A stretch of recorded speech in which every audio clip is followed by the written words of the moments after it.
think you never feel secure in your career when you're an actress. It's a very insecure business.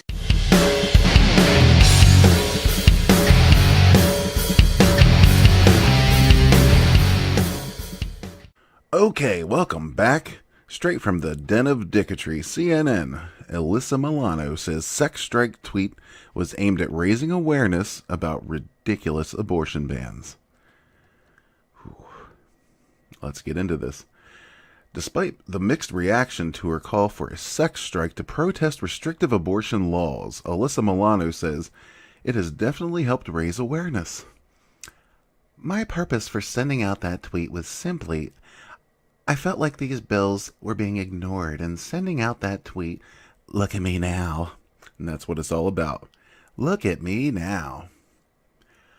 I'm on your show, and we're talking about women's rights and how they're being rolled back, she told CNN's Chris Cuomo Tuesday night.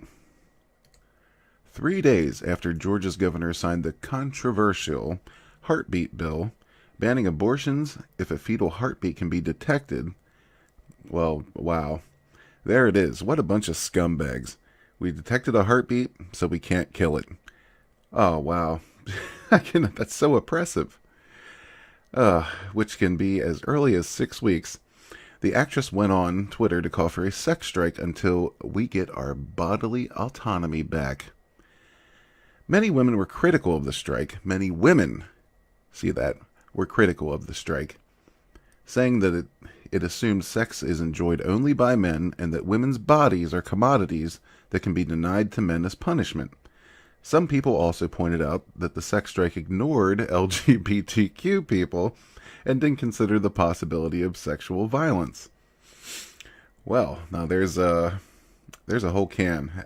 Anytime you come out for anything, especially if you're a real activist weirdo like Alyssa Milano, you can't come out against something or for something without somebody on the same side being offended and being upset because, well, now we're excluded. Oh, don't give sex to men because, well, in the LGBTQ community, only gay men cannot give sex to men. And this abortion rights really have nothing to do with them, so we're all excluded. Cry me a river. Continuing. Following the response, Milano later tweeted, the sex strike tweet has reminded people of the Republican war against women. Here we go again. War against women. I wonder if Alyssa Milano has a binder of women that she can pull out. Jesus. These oppressive, regressive, forced pregnancy bills are now being discussed in a serious manner in our national news cycle. On Tuesday, Milano told Cuomo, the issue needs to be taken incredibly seriously. We can't continue to allow these white men, middle-aged men, to dictate what we are able to do with our bodies. It is not fair. So we are taking a stand. Our industry is taking a stand. Women are taking a stand, and we're saying no more. We're saying no more. No more, white men. No more. So no more white men dictating. So is it okay if black men tell you what to do with your body? Is it okay if Latino men, Native American, Eskimos, they're all good to tell you what you can do with your body? We got to single out white men again. Anyway, moving forward. These bills are ridiculous, she said. In Georgia, the heartbeat bill, basically criminalizing abortion after 6 weeks. Most women don't know they're pregnant before 8 weeks. I was 8 weeks before I found out. So we're back to lack of responsibility. Now, I know this is an unpopular suggestion, Alyssa, but if you're having sex on a regular basis, especially unprotected, yeah, maybe you want to look into that pregnancy test. There's ways to find out if you're pregnant other than, waiting 8 weeks and getting cravings and feeling nauseous and all that good stuff. There There are ways to find out. I know this is a big news flash, but pregnancy tests exist. Moving forward, nobody wants to get an abortion, Milano said Tuesday. Sometimes an abortion is inevitable. It's inevitable. Yeah, if, involuntary, maybe if you're kicked in the stomach or held down and made to do it, maybe then it's inevitable. Otherwise, you're just a fucking joke. I don't think there's a human on the planet that is not pro-life. Nobody wants to get an abortion, she said. But these are circumstances that we cannot avoid. Cannot avoid getting an abortion. Well, that's a new one. There's the mother's health. There's just not being ready, and what that means financially. Well, I believe the bill allows for provisions considering. Now let's take a moment to review, but let's not all the usual suspects, which are in this one still. Just because that have a problem with other women who don't agree with their stance. To the left, we have the elderly grandma type, who has been liberal her whole life and has done plenty of messed up things. Right next to her is the what appears to be the angry lesbian, who isn't going to get pregnant anytime soon. Smack dab in the middle, we have Alyssa herself, the Hollywood movie and TV star who thinks she has the ultimate opinion and everyone cares.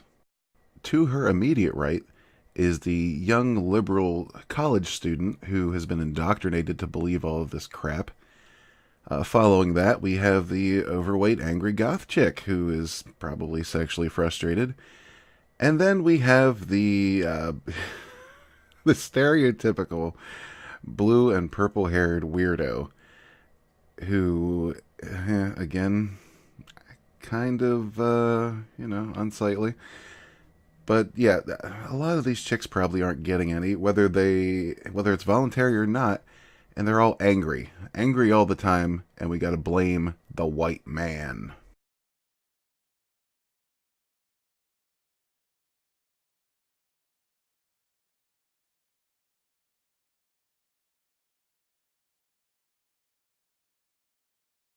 Back to the liberal bastion of CNN.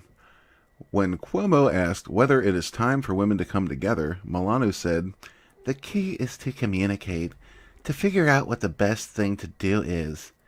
Meaning there are many people on the ground, these grassroots organizations that are funded by George Soros, like Sister Song, that are fighting these bills in the South. We have to come together as a collective voice. We have to turn this fear that we're feeling right now into power and into votes in 2020. There it is. And that's what it's all about. Back to Trump. Alyssa Milano hates Trump, and she wants to see him gone. When there's a controversial issue like this, she's on top of it. Why? Does she care about women's reproductive health? I doubt it. What she really cares about is getting Trump the F out of office. Like most of these angry weirdos, the country has become so deranged ever since the election of 2016. I know people personally who have just become obsessed, and they remain obsessed to this day. People who hate me now just because of a vote.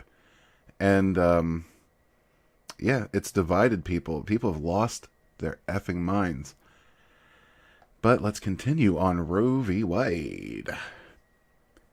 As Milano spoke, the Republican-led Alabama Senate was debating the most restrictive abortion bill in the country, which later passed 25-6. The bill is now heading to the governor's desk, would give doctors up to 99 years, what they admit here is 10 to 99 years, in prison for performing an abortion. It does not include exemptions for cases of rape and incest. Now, I've looked into this bill, and it's probably more restrictive than what I agree with.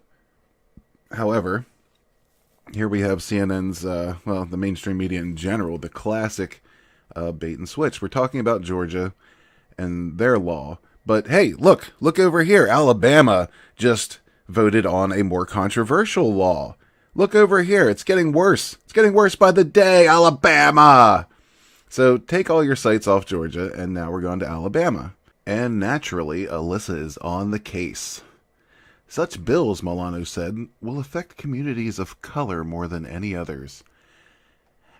Any women of privilege that live in one of these states, if this goes through, they're going to be able to travel to a state to get a safe reproductive health care, she told Cuomo. But for the women of color, for the women that are marginalized, for the women that are in low-income communities, these bills are going to be catastrophic. The common tactic of pointing out marginalized people, of putting it all on marginalized people, they're the only ones who are going to be affected. This is a classic tool of, oh, wait for it, white women who are against these kind of things, regardless of how many people of color, marginalized people, are actually for it. In Alabama, lawmakers have pushed the abortion ban forth with the ultimate goal of overturning Roe v. Wade, the Supreme Court case legalizing abortion. These are serious bills, although absurd, and the reason why they're absurd is because they're going to end up in court. And why is that important? Because eventually, one of these cases will end up in the Supreme Court, she said.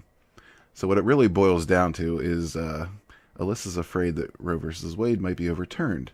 Personally, I think we're a very long way away from that, if it even happens at all, ever. I think by the time any kind of push for that comes through, the conservative and liberal bases are going to be evened out, and it's just not going to go anywhere. It's just spin in the mud like it always has. But let's use that now to get attention. American Civil Rights Union of Alabama Executive Director Randall Marshall said that his organization would join with the National ACLU, Planned Parenthood, and Planned Parenthood of Southeast to challenge the bill in court within a few weeks, should it become law. These bills make sex and getting pregnant extremely dangerous for women, Milano said. So at some point, we have to really consider what it means. I think the more poignant question is, what does it mean to Alyssa Milano? And I think the answer to that is attention and relevancy. She's been very vocal on many things, especially anti-Trump matters, women's reproductive rights, and the like. I think maybe she's bored. I know she's on television again, but I mean, nobody really cares. Like, she's not a household name anymore, and this is how we get attention, right, Alyssa? It's heartbreaking and it's sad. No sex strike. That's guaranteed to get you attention. So let me know what you think in the comments. Please like, share, and subscribe. If you hate this, you hate me, and you love Alyssa Milano, give it a thumbs down. If you enjoy what you're seeing here, please give me a thumbs up, and a subscription would very much be appreciated. And we'll keep following this until it's really, really played out. So, yeah, have a good one. I hope you have a marvelous day. And see you on the next one. Peace.